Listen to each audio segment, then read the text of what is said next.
Okay, we are now in our final lecture, and in this lecture I'm going to review very briefly and succinctly the 11 essential characteristics of fundamentalism about which we have been speaking during the first part of this course. This is meant to go along with your notes, the items in your reading in the first section, and of course with the PowerPoint presentation, which is also available online on our webpage.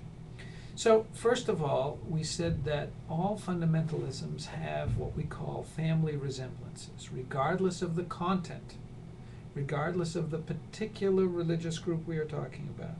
In our case, any one of the three Abrahamic faiths, but also other religious groups.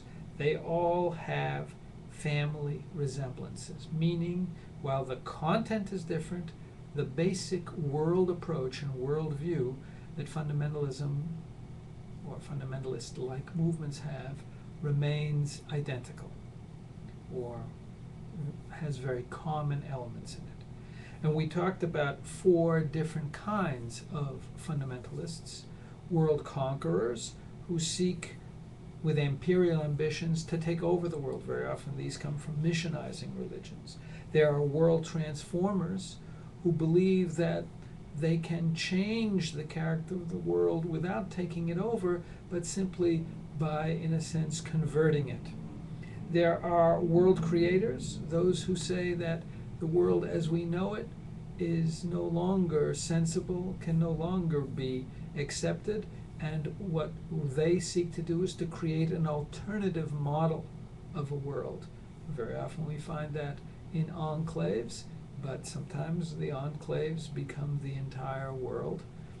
And finally, there are world renouncers, those who not only step back and live in enclaves, but who say that we cannot participate in the world as it is, and we want to create our own fundamentalist a small enclave or separate enclave.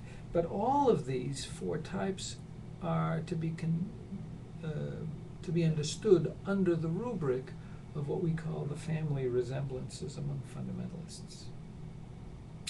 The second point is that fundamentalists are selective. They are selectively modern. There are aspects of the modern world that as we've said, that they accept and they use, and they are selective in the parts of the tradition which they seek to invoke. So they selectively retrieve from history, often determined by what it is they're fighting against. They selectively retrieve from their tradition, and they selectively use the modern world.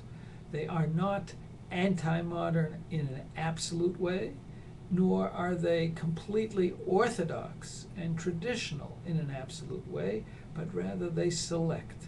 There's a kind of dynamic of the elements that they might emphasize or that they might de-emphasize. Thirdly, they believe that there are essential truths, that there are essential, absolute, universal truths, that their truth is not just their truth, it's not just what we believe they say, but what we believe is the true belief. And anyone who doesn't believe that is an apostate or an infidel or somehow not to be taken seriously. They are reactive. That is the third characteristic. The fourth characteristic. They are reactive. They seek to fight back against what they view as the injustice and the wrongness of contemporary culture and society, and they want to remake the world in a holistic way, not just parts of the world, but the entire world. Fifthly, they say that contemporary culture has failed. It has failed to deliver on all of its promise. It hasn't really given people happiness. It hasn't really provided them with the true freedom. For freedom, true freedom comes and one is serving God. It, in fact, has failed to deliver in all of its things, all of its promises. The pleasures of the modern world, of the contemporary world, they say, are fleeting. They are not universal pleasures. They are not the deep pleasures. They are not cosmic pleasures. Sixthly, fundamentalism, we said, denies autonomy. It says we are not absolutely free. We are not meant to do our thing. We are not meant to do whatever we want to, but rather that we must serve God, that we were created as creatures of God, and that we must answer to those who speak for God, that there are higher authorities. The ultimate higher authority, of course, is God, but that there are higher authorities in the world, and we, the me generation, the autonomy that we seek is a false hope, that true freedom comes from serving God. They believe that there is an end to history, and that that end has been revealed by God, very often in an inerrant, meaning a absolutely correct text, holy text, or holy series of texts, and that that end is not only coming, but it has been prefigured. We know what it will be like. Now, there's a great deal of debate among different religious groups as to what that end is and how it will come about, and will there be Armageddon, a kind of war to end all wars before it ends. But all fundamentalists tend to view this end as inevitable. Sometimes it comes with the help of a Messiah, as we'll see. Sometimes it comes because events have occurred according to a certain pattern, because history has unfolded, and if history has gone awry, they are going to correct it and make sure that we get to that prefigured end. Eighth characteristic, they are Manichaean, meaning they are dualistic, they are anti-pluralist. They don't say there are many ways. There is our way and there is the wrong way. They are intolerant. They are uncompromising. And in that sense, they are anti-Western and anti-democratic. In order to be Manichaean, they need an enemy. They need an other. So they are not only Manichaean, but they are always in search of the evil other, the devil, the infidel, the unbeliever. Ninth characteristic, they oppose what we in the West call the liberation of women. They believe that there are very distinct gender roles, and in those gender roles, man is superior to woman. Males are to dominate the world, and the female's role is more traditional, raising the family in the home. Her body has to be covered. Modesty is much more of a concern for, in the case of the body of the female. 10th characteristic, we said, is what causes fundamentalists to act. What causes them to act is when they believe that matters have reached a point of crisis, or when they feel that their world has been attacked and that they can no longer wait patiently for the end, but rather they must go on the offensive. Some come to believe that they can hasten the end, that there are actions that they can take based on their reading of the texts, based on their messages that they believe God has given them, that they can somehow bring the crisis, bring about the end, hasten the redemption. Those who remain quiescent, in a sense,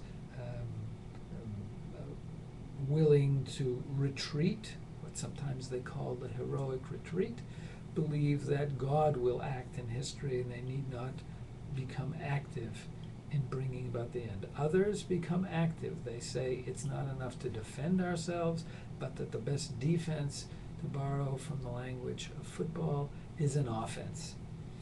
And finally, the 11th characteristic is that fundamentalists tend to have a high degree of solidarity with one another.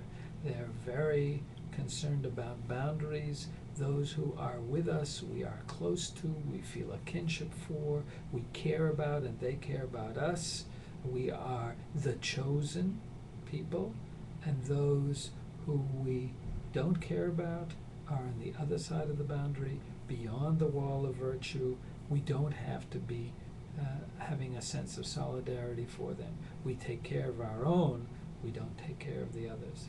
Now, of course, when fundamentalists succeed in conquering a society, transforming a society, then they find that they have the dilemma of A, having to deliver what they promised, and very often they can't deliver that because they've promised paradise. Two, they have to take care of unbelievers. As long as they were preaching to the converted in the enclave, when they were in the opposition, when they were fulminating and complaining about the world outside, it was very possible to promise everything. But once they are in power, they have to deliver not only to the believers, but to the unbelievers. And the unbelievers are much harder to convince, particularly if God's actions in history are not all that obvious and not all that expansive. And we see this very much, as we'll talk about it more about in the Iranian regime, or even when the Christian right succeeded in gaining power in this country and then losing it because they did not provide all that they promised. So those are the 11 characteristics of fundamentalism. They should make up the core of the first part of your paper.